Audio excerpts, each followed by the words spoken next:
The opponent team's star batter, Sumit, is at the crease. And he's taking the game away from us with his belligerent stroke play. Before, he mistimes one that goes miles up in the air. Yes, it was hit so high that I still vividly remember that at the topmost point of the trajectory, it just seemed like a dot on the blue sky. And in that moment, there were so many thoughts running in my head. Like, what if I drop the ball? What if I let my teammates down? This is the most prized wicket.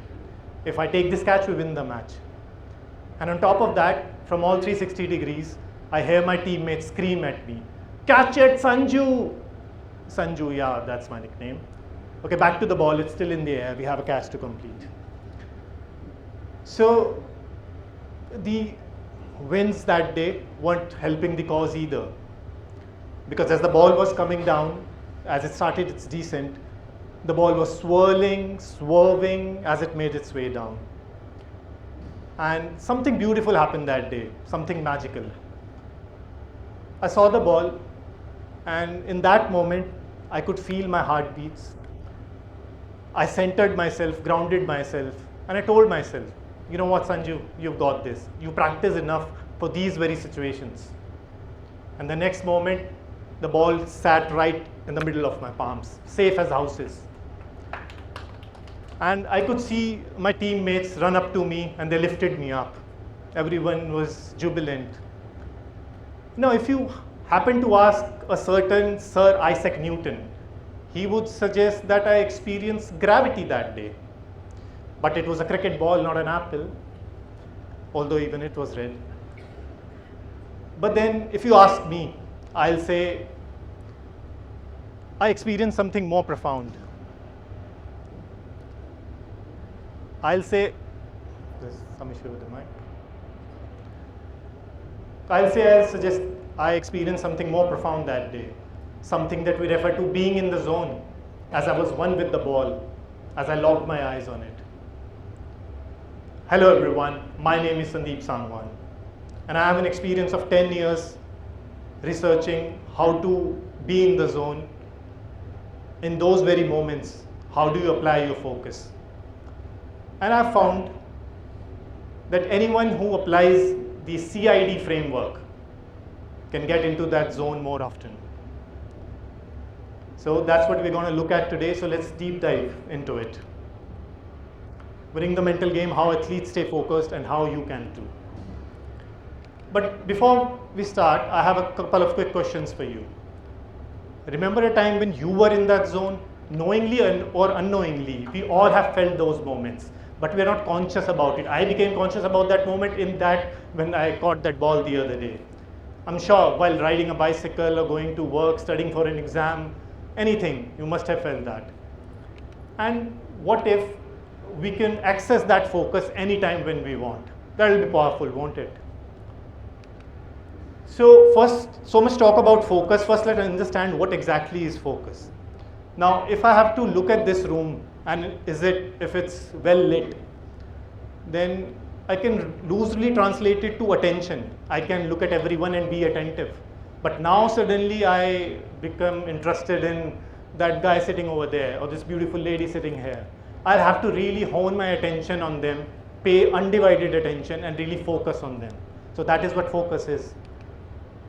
But with focus comes a paradox, the focus paradox. The structure of the mind is such that when we try to focus on anything, it just goes away from that thing. We are made like that. But I have an issue with this. See, none of us sitting here is complaining that their heart is beating. It's doing its job, right? Your kidneys are working properly, your blood is flowing through your veins properly. We've never complained about it, but we have a problem with our brain. That's a bias, don't you think so? The brain is supposed to process the thoughts. If they're there, okay, acknowledge it. And we get lost in that. So now, why I chose, or why sports is a means to imbibe focus. Because while we're playing a sport, it does something beautiful. And that's what we're going to unravel now. So this is the CID formula. Most of you must be familiar with this meme, but this is not what the formula is. When I say CID formula, this is what I mean: commitment, involvement, and devotion. And I can be certain if you apply this formula, you can be in the zone more often and achieve whatever you set out to achieve in life by being more focused in life. So let's look at each one by one. Starting with commitment. For that, I have to refer to this quote from Bhagavad Gita. It says, those who commit to nothing are distracted by everything. Powerful, right? Take a moment to let that sink in. And again, I'll read this out. Those who commit to nothing are distracted by everything. So this is what the sports people, the athletes can really commit to. Once they set out that this is something that we want to achieve in life, our professional career, they just go after it. And we can do that same, but why doesn't it happen? Because we're distracted. But once we commit to the process, and the one thing about commitment is, you can say, okay, I'll commit now and I'll do it, I'll show up. But does that work that way? No. Why is that? Because in a moment of clarity and joy, when you decide that this is something I set out to achieve in life, then only you are committed to it. So you have to be really sure that it's in a moment of clarity and joy that you're taking that decision. Let's see what Mr. Usain Bolt, still the fastest man on the planet, has to say about it. He says, I trained 4 years from one Olympics to the other just to run 9 seconds. 9.58 seconds, his record in the 100 meter is still unbroken. So he trains for 4 years just to run 9 seconds. And some of us just can't stick to the process for 2 months and give up. That is the power of commitment. That is where the athletes have an edge. And while playing a sport, you are committed to the process. Coming to involvement now, let's just, Swami Vivekananda, the great 19th century yogi from India, he famously said, you will nearer be to heaven than through football than ever be any amount of study of Gita or in prayer. Why is that? It sounds funny, like, while playing a game of football, how can we be more devoted or more involved than through prayer? I'll tell you why, what he meant by that. Because you can be involved, you can be in prayer and not involved. You can pray without involvement, you can go to your work without involvement, you can even come to your school without involvement, and dare I say, you can even get married without involvement. But you can never play a sport without involvement.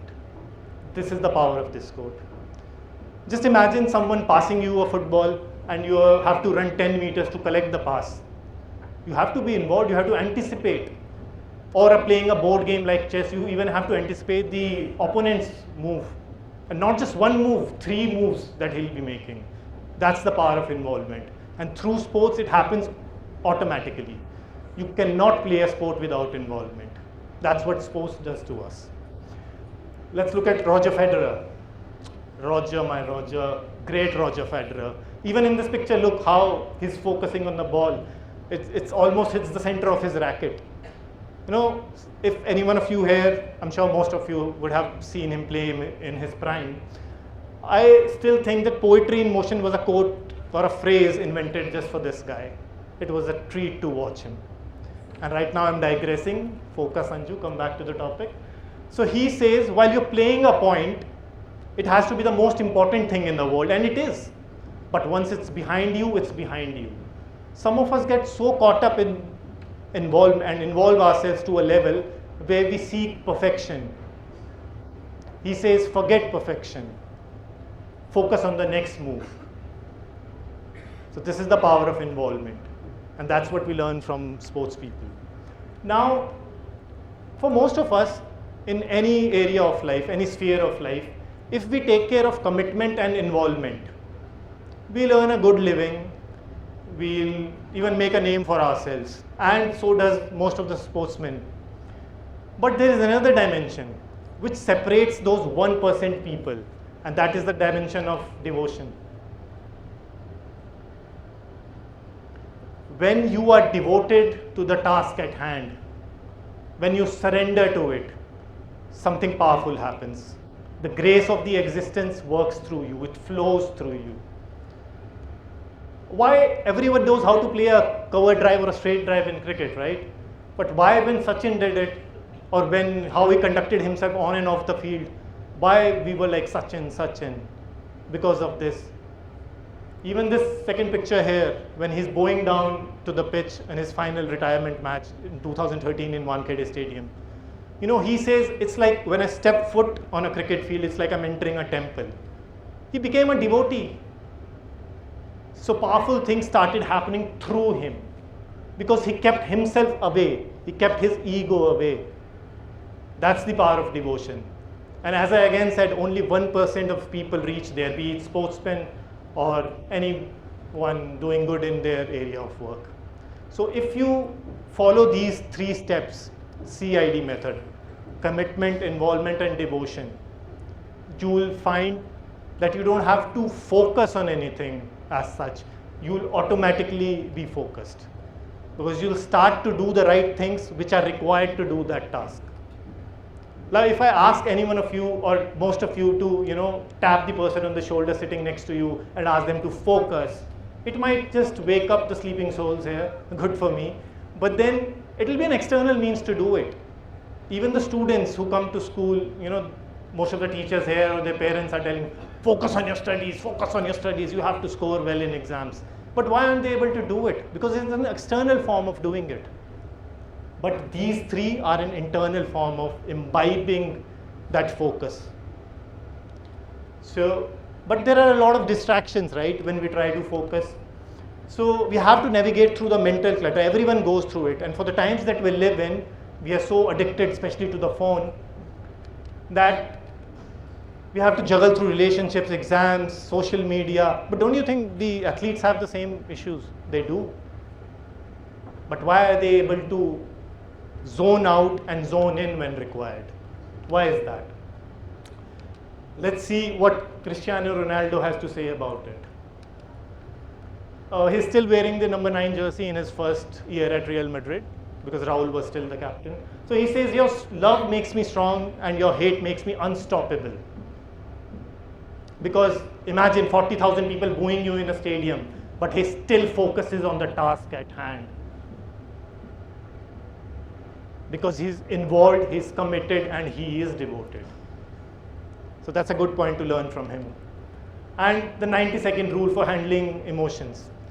It's been, a lot of research has gone into it, and we've found that emotions last typically just for 90 seconds unless fueled. It is our own thoughts that backfire, and we build on those thoughts.